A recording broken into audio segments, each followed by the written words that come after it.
Père Noël? Il existe? On sait tous au fond que tout cela, c'est que des conneries de gosses, mais on se laisse quand même bien bercer par la connerie.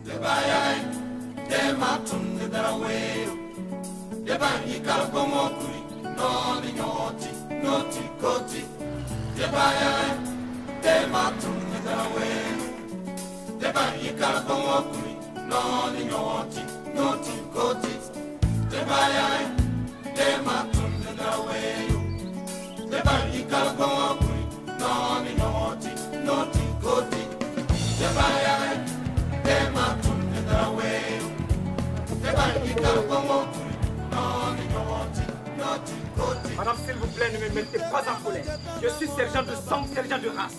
Pas comme les papoutis. La justice consiste donc à rendre à chacun ce qu'on lui doit. Qu'est-ce qui se passe?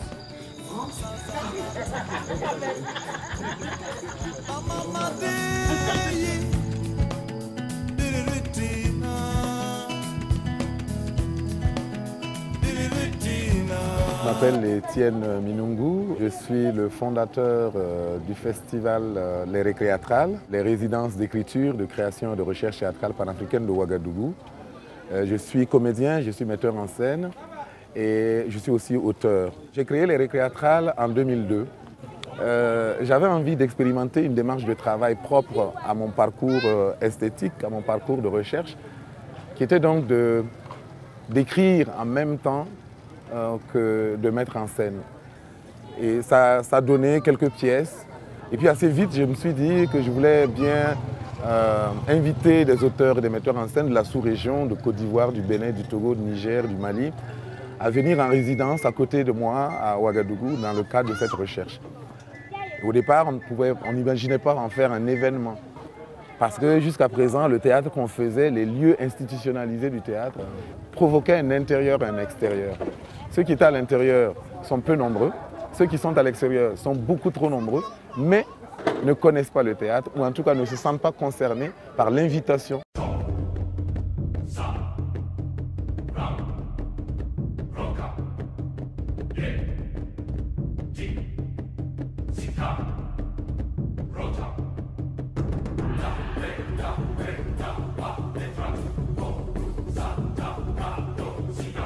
Je m'appelle Tedjessa Zobel Raoul, ça c'est mon nom de famille et tout, mais je suis plus connu par le nom d'artiste Snake. Quand j'ai su que je venais ici, j'étais très content parce que c'est la première fois, non seulement je viens au Burkina, et c'est la première fois que je viens au Festival Récréatral. C'était important pour moi de montrer mon travail dans l'espace public, dans l'espace brut, pour que des gens qui n'ont pas l'habitude justement de venir dans les salles, parce que soit c'est trop cher, parce que ça appartient à une catégorie de personnes, pour que des enfants ils ont la possibilité de voir le travail artistique, le travail des artistes dans l'espace public, dans le cadre du thème général sorti de l'ombre, qui m'a beaucoup marqué, parce que même dans mon travail artistique, ça veut sortir, ça veut se montrer, ça veut se prévaloir, ça veut mûrir, ça veut rencontrer des gens, ça veut partager. Et puis moi j'ai dit, bon voilà, frère Étienne, on va faire un truc ensemble, on va boxer la situation. Surchargé. Je suis fragilisé parce que j'ai perdu aussi des connaissances. Je suis fragilisé parce qu'il n'a pas fait un discours en mémoire de cette disparue. Que se passe-t-il en Afrique?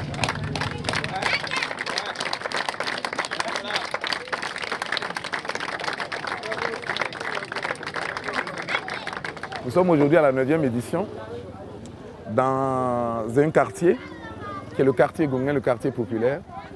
Mais c'est la réponse à une question fondamentale qu'on s'est posée en 2006 et en 2008. Le théâtre, c'est pour qui? Est-ce que c'est pour les spécialistes? Est-ce que c'est pour la bourgeoisie? Est-ce que c'est pour les intellectuels? C'est l'élite. Et je me suis dit, si le théâtre est un espace de discussion sociale, le théâtre a besoin d'un territoire, le théâtre a besoin d'une communauté sociale, le théâtre a besoin d'être inscrit ici et là, et maintenant.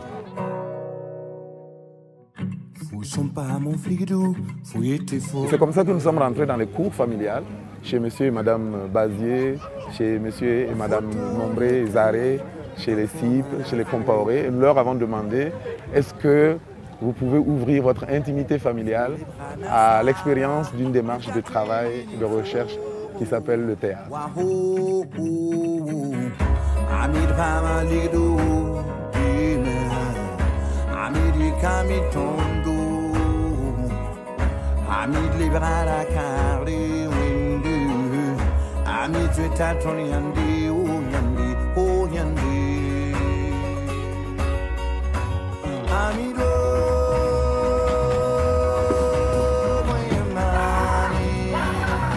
100 fois mieux à Rome qu'en Afrique.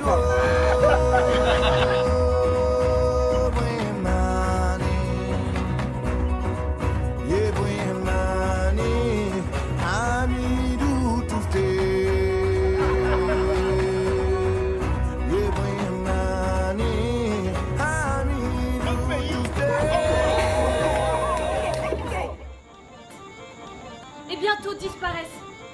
Quoi? La peur. Attrapez-la, la peur. Où commence la peur? De quel côté marche-t-elle? Combien de temps dure-t-elle? Atterrissage. Attachez bien vos ceintures. Vol numéro 6530, en provenance de Roissy-Charles de Gaulle. Et comment représenter Paris dans une cour telle que celle-ci, sans avoir à utiliser des artifices? Juste la cour telle qu'elle est, telle qu'on la voit, avec sa terre rouge, avec le linge sur le fil, avec la mère qui est derrière nous, la grand-mère qui est derrière nous, en train de travailler avec son benga, ses légumes et tout ça. Comment faire pour créer un imaginaire comme ça et que le public vienne s'asseoir le temps du théâtre?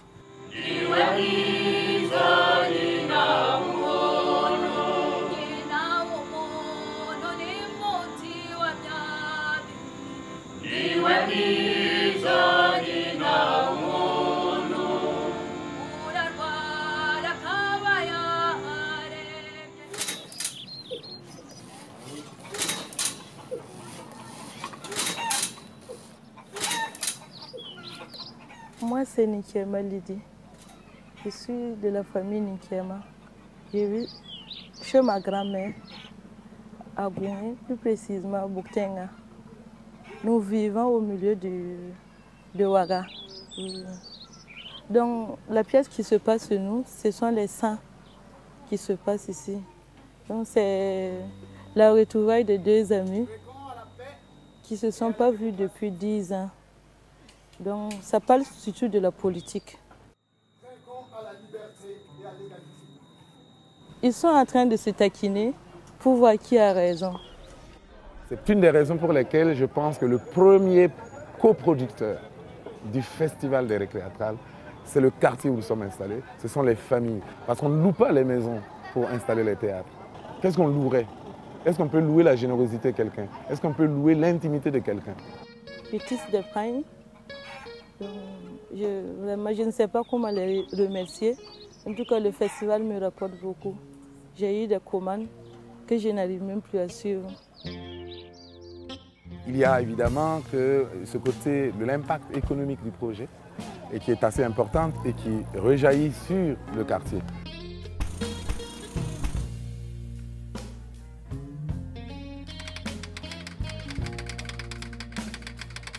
Tout ce que vous voyez ici dans la rue, les gradins, les plateaux, la lumière, tout ceci a été construit ici. Mais il y a aussi à peu près 200 personnes qui sont recrutées. Alors ils font du gardiennage, ils font de la surveillance, ils sont à la billetterie, ils sont à l'accueil. Il y a une quarantaine de femmes du quartier qui s'occupent de la salubrité. Vous voyez, tous les matins, ils vont nettoyer la rue. Et puis le soir, l'après-midi, arroser pour que la poussière redescende avant que le grand public n'arrive. Vous avez vu, les femmes sortent avec leur table, ils font des brochettes, ils font à boire, à manger, des jus, pour aussi nourrir le public qui arrive. Rendez-vous bien compte que ça a quand même 2000 à 3000 personnes tous les jours ici. Et à la fin du festival, il y aura peut-être 60 000 personnes qui auront fait le festival.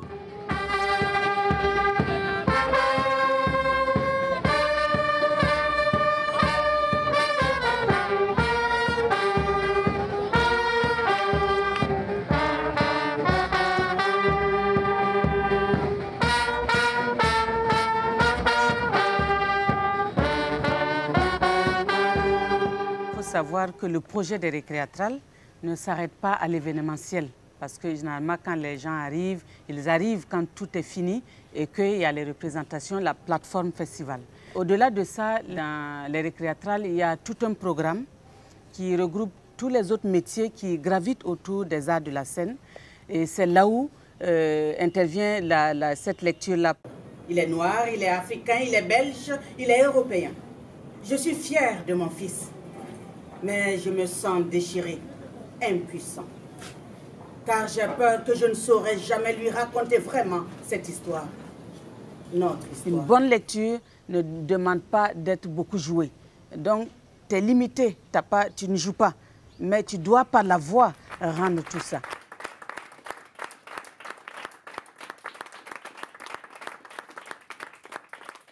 Et pour que les textes aussi puissent être pris en charge par des créateurs, des metteurs en scène qui ont envie de découvrir de nouveaux textes. Et là, cet espace-là permet aussi de promouvoir les jeunes auteurs et de faire que nous, praticiens du théâtre africain, nous puissions aussi nous tourner vers nos textes. Parce que pendant très longtemps, on est allé puiser dans le classique universel. Mais je pense aussi que nous devons rendre hommage à nos auteurs.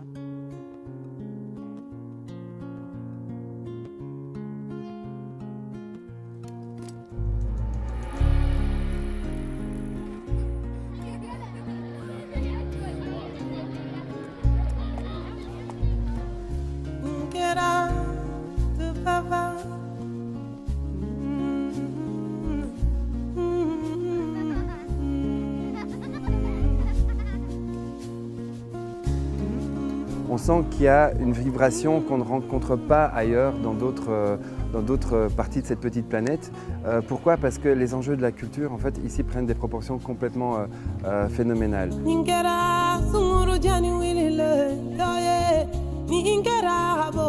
C'est sans doute le secteur de toute l'activité humaine qui a été le plus délaissé en fait, par les actions de coopération.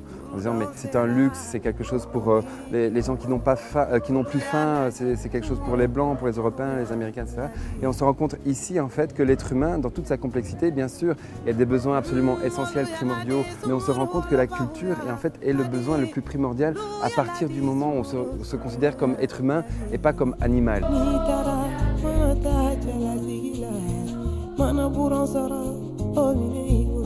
L'art ne peut pas se produire dans un espace où il n'y a pas une véritable attention à l'humain.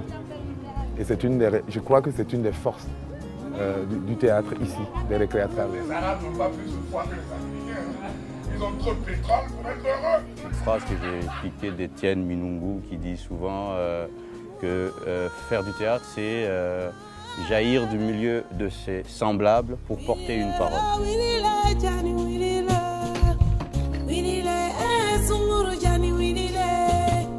Quand on parle du conflit en disant que sans conflit au théâtre, il n'y a pas de théâtre, c'est justement parce que le conflit vient de la rencontre. Moi, j'ai envie de dire que sans rencontre, il n'y a pas de théâtre.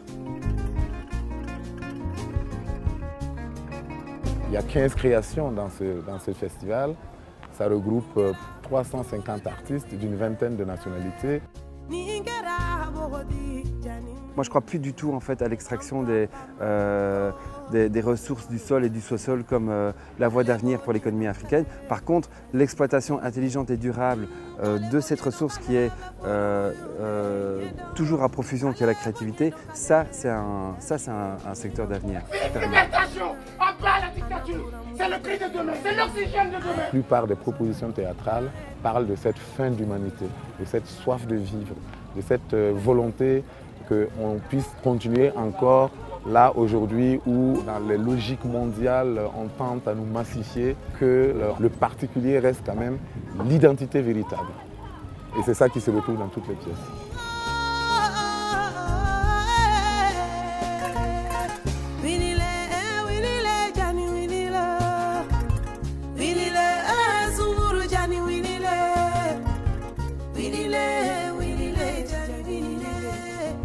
Parce qu'on est conscient que le combat ne peut pas se gagner que de l'intérieur.